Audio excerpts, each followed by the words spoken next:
Alhamdulillah, it's a blessing and a treat today that we have not only one, but we got three, and then one, inshallah, God willing, will be arriving soon. So let's get right into it. For those that don't know about the Deen Show, please, at the end, come get one of the cards, and you can get our website here. You can follow us on the Twitter, like us on the Facebook, and keep up with all of our updates and our programs. So we have John, Luqman, and Sheikh Musa. Assalamu alaikum. Wa alaikum assalam. Thank you, brothers. I'm honored to have you guys, to be with you.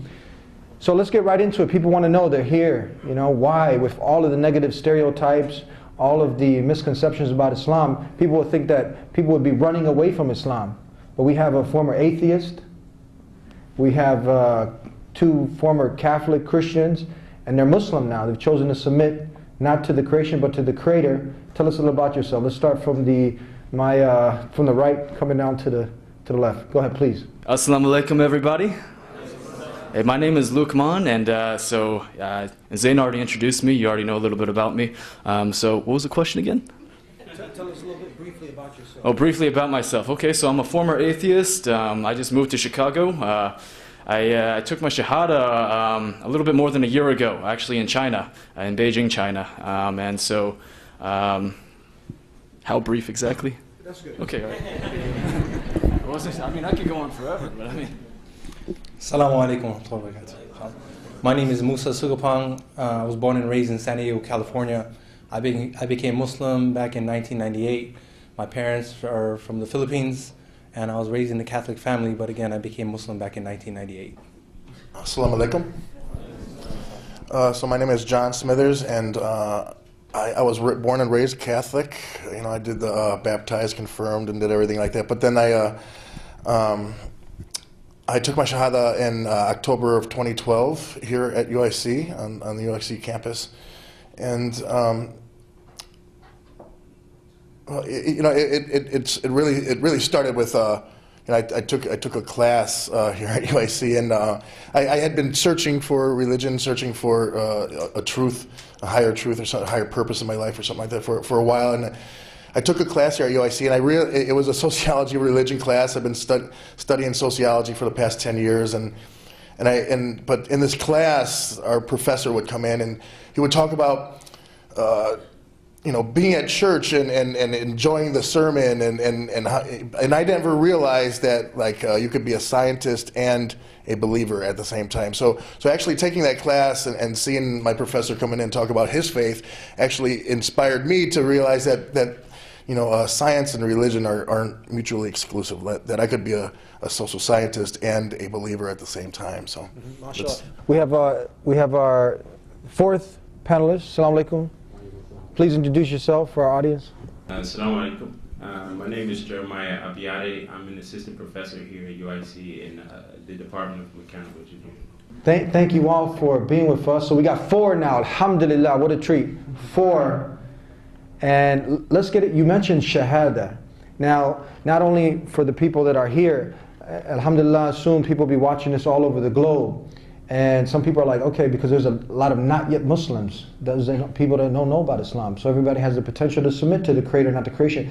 They hear this word Shahada, Sheikh. Can you tell us, what does this mean when one takes the Shahada? MashaAllah, the Shahada, it literally means a testimony. And Islamically, it's referring to the testification of faith. It is the first pillar of Islam, as Islam has 5 pillars. But the first and foremost of those 5 pillars is the Shahada. Again, the testification of faith. Now, Shahada, it comes from an Arabic word which means to see, to witness. Shahidtu shay'an, I saw something. But one of the unique things about the Shahada, it's a testification of your belief in Allah, in your belief of the one God, although we've never seen God. But we say this word Shahada, ashhadu an la ilaha illallah, which is I bear witness that I have witnessed, literally. I bear witness that I bear witness in the oneness of God, even though we've never seen God. And there's an indication here that your faith should be even more powerful and stronger than what you see with your eyes. That when God has revealed something, that takes precedence even over our senses. And the things that we might know with our mind and our intellect. And most of the time anyways, the commandments are in accordance, and you can reconcile it with things of logic. But at the end of the day, faith is something which is unseen. And when you say the Shahada, although it literally means to see, We've never seen God, but we believe in that, and there's an indication there that what we believe is even stronger than what we see with our eyes. And the second part of the Shahada is to testify that Muhammad is the messenger of God. So again, even though we've never met Muhammad, peace and blessing be upon him, we testify that he is the messenger. So we can clearly say that we agree to worship nothing, not a stick, not a stone, not a bone, not a man, not a woman, but the creator of all these things. That's it. That's correct. Period. Period. Alhamdulillah. So everybody's agreed to that. Doctor, can you tell us, Professor, what fascinated you about Islam? Please tell us. First, let me apologize for being late. Sorry for that. I think I started to become Muslim actually in church as a kid, probably around 8 or 9 years old.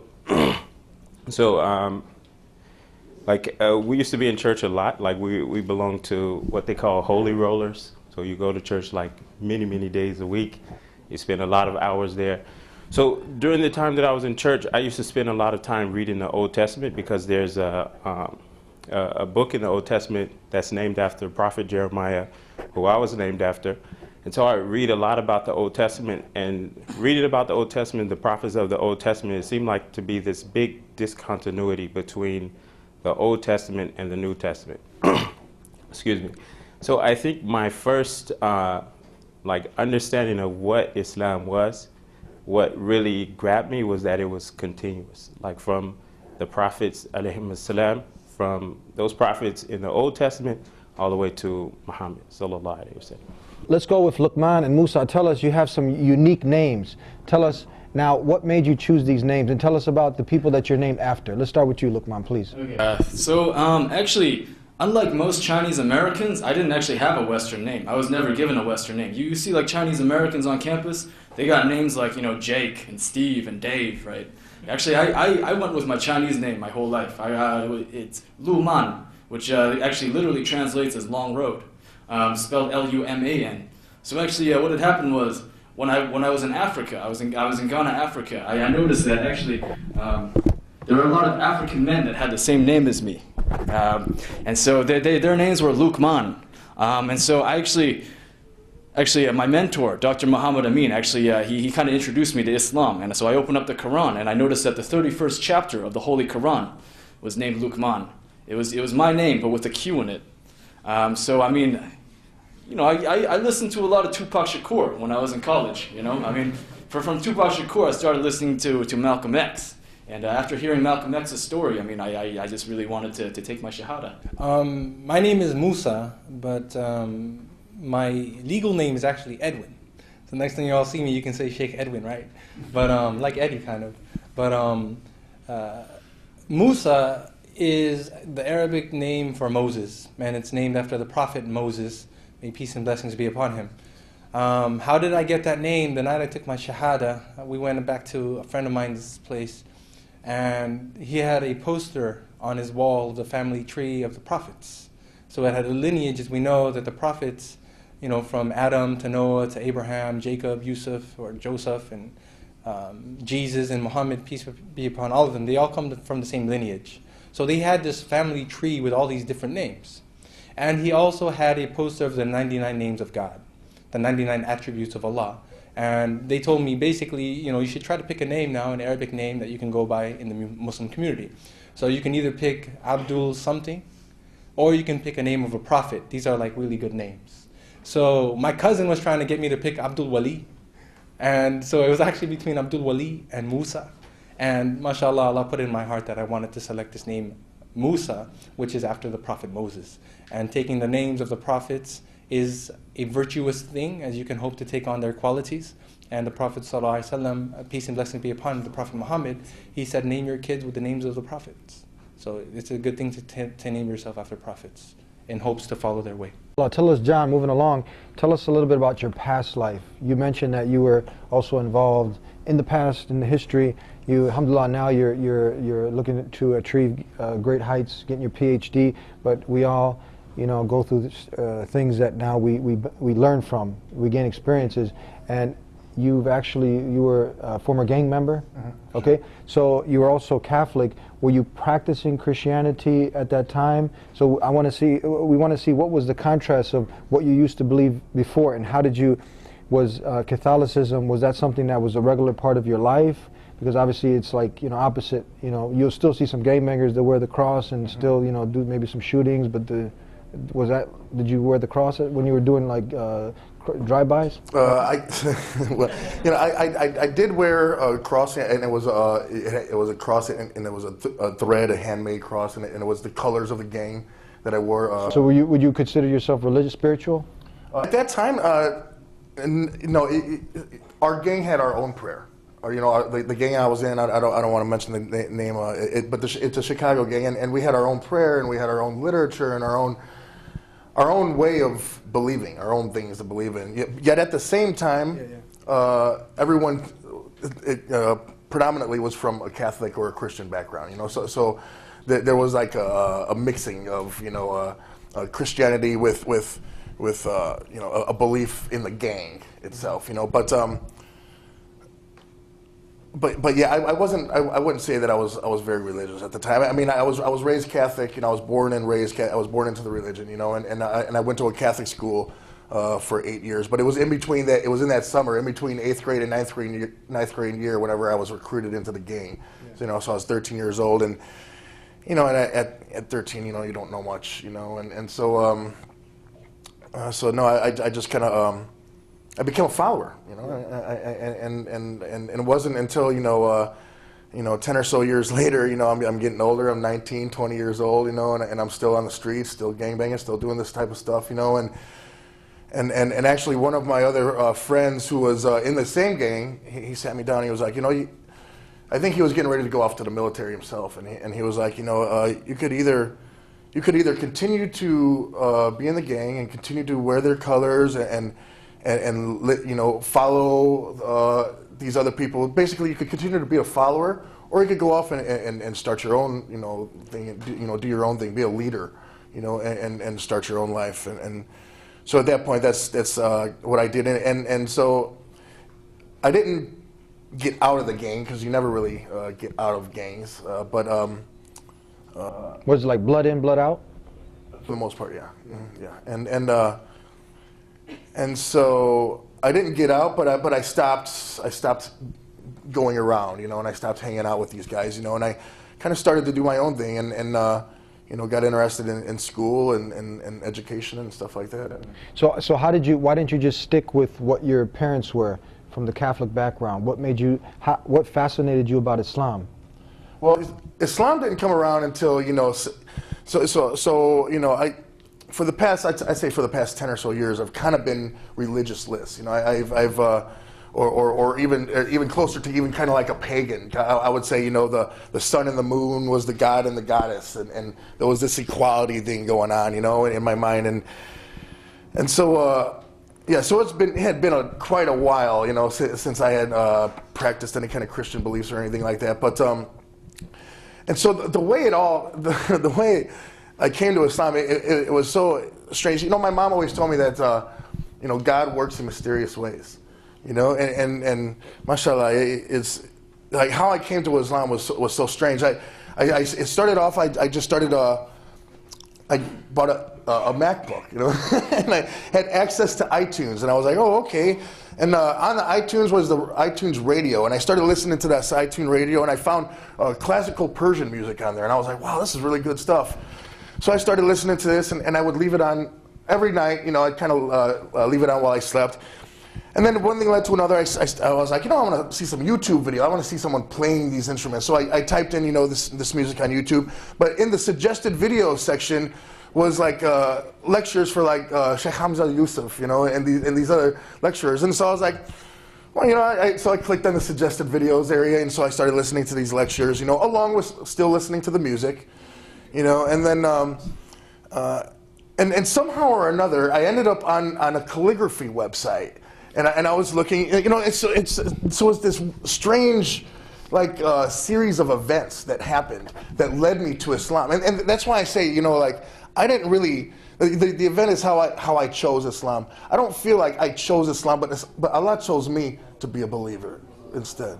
You know, and of course I had to profess my belief in Allah and in His oneness and in the Prophet Muhammad, peace be upon him. But I didn't choose to be a Muslim. You know, Allah chose for me to be a Muslim, and so this is really strange. I was looking at this calligraphy website, and I seen calligraphy. It was in Farsi and it was in Arabic, and I didn't know the difference between the two, but I liked what it looked like, and I had no idea what it said. I just liked how it looked like, and so I saved the image and I put it on my desktop, you know, and several months go by, and I'm in an intro to sociology class. I'm a TA there, you know, and it's 300 students in the class, and this one young brother walked up to me, and he was about to ask me a question about class until he seen my desktop, and he was like, "Oh, are you a Muslim, bro?"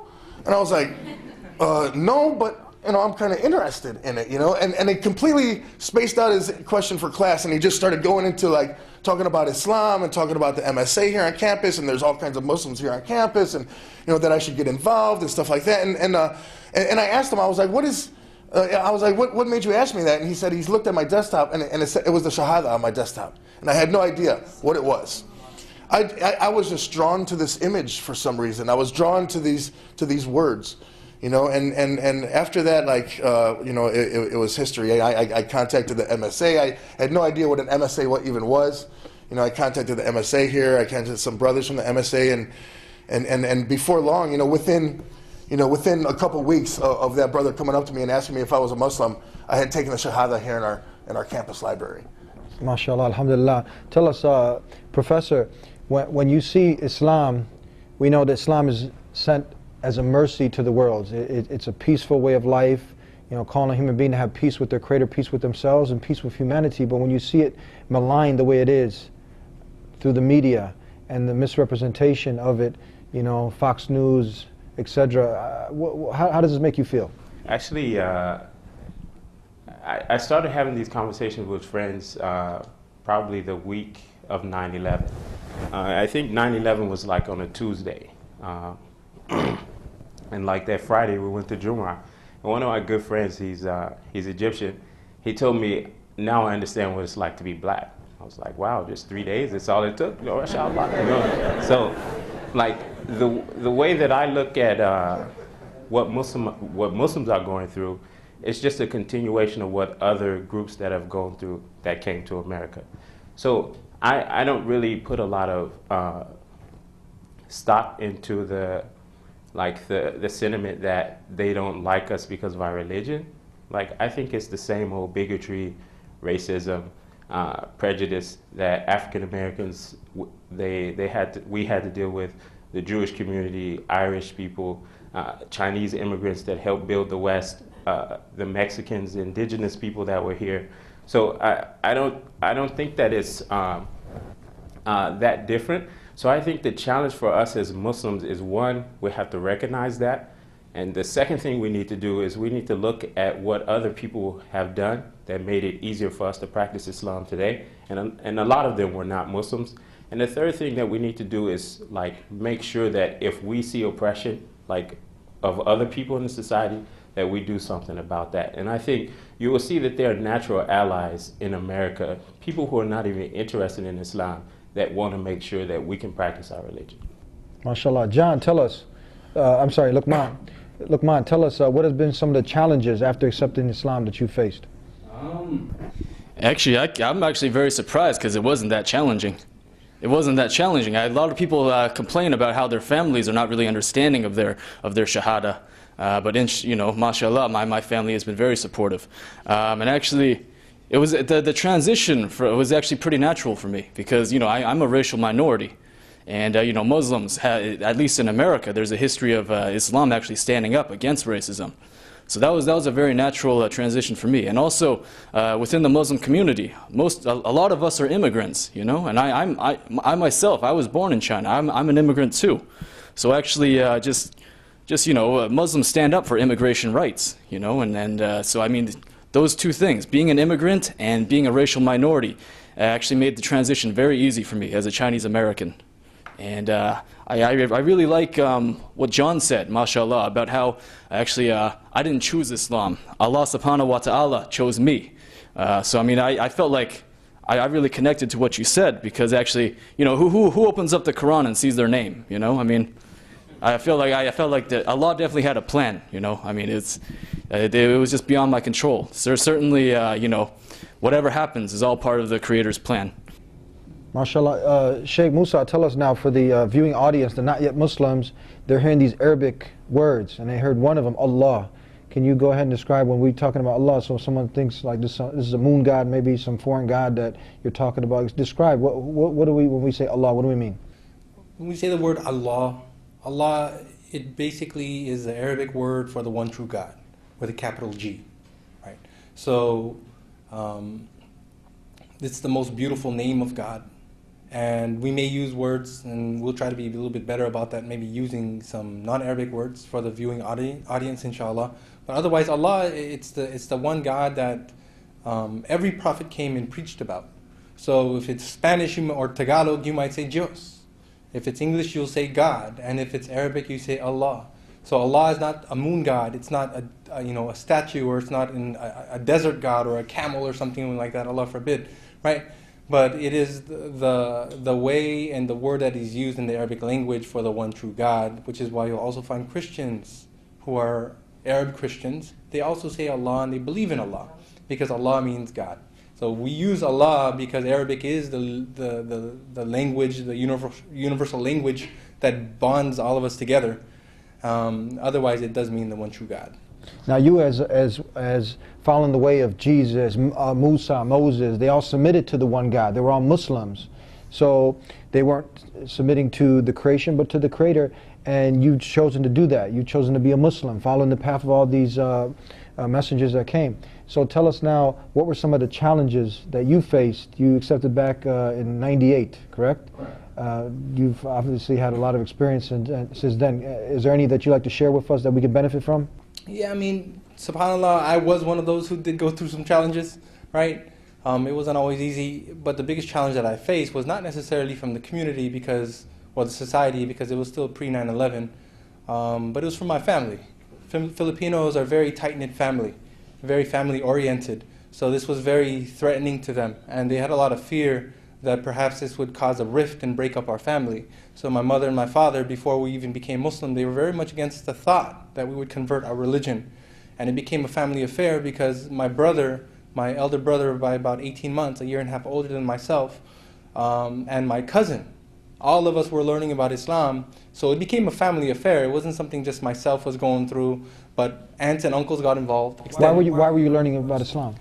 Now, this is where it all kind of happens. I mean, long story short, I was a freshman at the university, right? And it's at that time when I was about 19 years old, your mind starts maturing, intellectually. You start wanting to know the why behind things, and as opposed to just accepting things for what they are.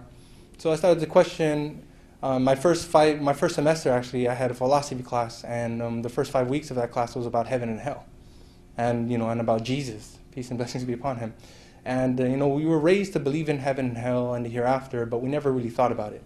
It was always made to appear like it was mythology, like a bedtime story, But at that point, my professor said, "Imagine having everything that you ever desired, all of your pleasures fulfilled for all of eternity, and that's heaven. Now imagine putting your hand on the stove, that pain that you feel on your hand imposed upon all of your body for all of eternity, and that's hell." So, I believed in it, but I never thought about it like that. And at that moment, it started to become kind of real. And I thought to myself at that point that if there's a heaven, that's where I want to go. And if there's a hell, I don't want to go there. And one thing led to another. I also got exposed to Islam. I'm going to give you the short version. Got exposed to Islam, and I thought it was interesting. Of all the world religions, I was the only one that made sense to me. But I didn't know any Muslims. It's not like I wanted to become a Muslim. And it wasn't until I actually met a Muslim who was also a Filipino brother that was a convert from the Bay Area. His name was Eugene. We didn't know he was Muslim, but he started hanging out with our group, and there were some things which were different about him. And, he had a clean life. And one day we were in a conversation and he had different views on things. So one of my friends, I think it was, asked him one night that, you know, what denomination are you? Because I don't think you're Catholic. Then he said he was a Muslim. He said he was a Muslim, and it really caught us, you know, it took us back. I mean, surprised us, caught us off guard. And then I had learned about Islam and I thought it was interesting, but here he is, he's a Muslim and he has, you know, a nice perspective on things. So he got close with us, and one of my best friends, he ended up getting really close to him. He took his Shahada first, and about 2 months after that, my brother took his Shahada. And the day after my brother took Shahada, my cousin took Shahada. So whereas before I didn't know any Muslims, even though I thought it was interesting, now I'm in a carload of Muslims, right? And they're all talking about Allah and Muhammad, peace and blessing be upon him. So it was right there in my face. And I started actually, I don't know if it was arrogance or pride, but you know, when I started feeling left out, that here they are doing this new lifestyle, adopting this new lifestyle, and I'm still doing my thing. So I started playing like the devil's advocate. And I actually started arguing, you know, with them about Islam and questioning everything. And I said to myself, you know, if they're going to be good Muslims, I'm going to become a good Catholic. And I started practicing things that you know, that they were saying we should do, but we didn't necessarily learn we were supposed to do, but we knew it was good. And I tried to practice like them, but as a Catholic. But it got to the point one night when my brother came up to me and he asked, do you believe in the things that we say? And I said, yeah. And then he asked, do you believe Jesus is God? I said, no. And he said, then what's holding you back? And I gave him some foolish answer that I don't even remember what I said. I was just trying to justify it. And I honestly, I can't even tell you what I said because I don't remember what I said. My brother looked at me confused and just walked away and said, whatever, man. But I went to bed that night and I told myself, tomorrow I'm going to go I want to become Muslim. Right? So this is how it, you know, it became a family affair, because my brother, he was already Muslim for about 2 months at that point, and my cousin, and we had actually had to kind of conceal it. We weren't open about our Islam at that point. We were still kind of telling our family we were in a learning stage. And it was very, very difficult for them, again, because family is very tight-knit. It was about keeping the family together. And that's how it became a family affair. It was actually first my brother, Abu Bakr, and then my cousin Isa, who had now reached out to me, and one of my best friends, Muhammad Yahya. The three of them, as well as Eugene, who is Omar, right? So they all, mashallah, were, I guess you can say, the main influences on me in eventually accepting it. But the challenge I faced was with family. But by Allah's grace, you know, it was the fear that they had.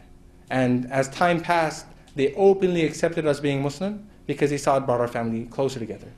So the brother who read Quran, it talks about how you have to honor your parents. So we tried to honor them more. We tried to serve them more. And it brought our family closer together, if anything. And we tried to serve them more, and they were completely accepting of our faith now, and alhamdulillah, and they even took their shahada, mashallah. MashaAllah, alhamdulillah. Don't panic now. That was half of the interview. We're out of time. Next week, we'll be back for more, God willing. So until then, you stay good, be good. And follow us on the Facebook, or it goes the opposite way. Actually, it's the Twitter that you follow, and the like is on the Facebook. That's right. And share our shows, please. Don't be shy. Go ahead and share with a colleague, with a friend, and let people be enlightened like these brothers were. And sisters out there. We've done so many programs, and what's the point if we make them, but it doesn't get to the people? So it needs to get to the people, so we need your support. Share our programs out there with the world so more people can benefit, and you can get the reward, inshallah, God willing, and help us to grow this program so more people can benefit from it, from the work, and God willing, we can all increase in goodness. We'll see you next time for the rest of their interview with these 4 fabulous brothers on the Deen Show. Until then, peace be with you.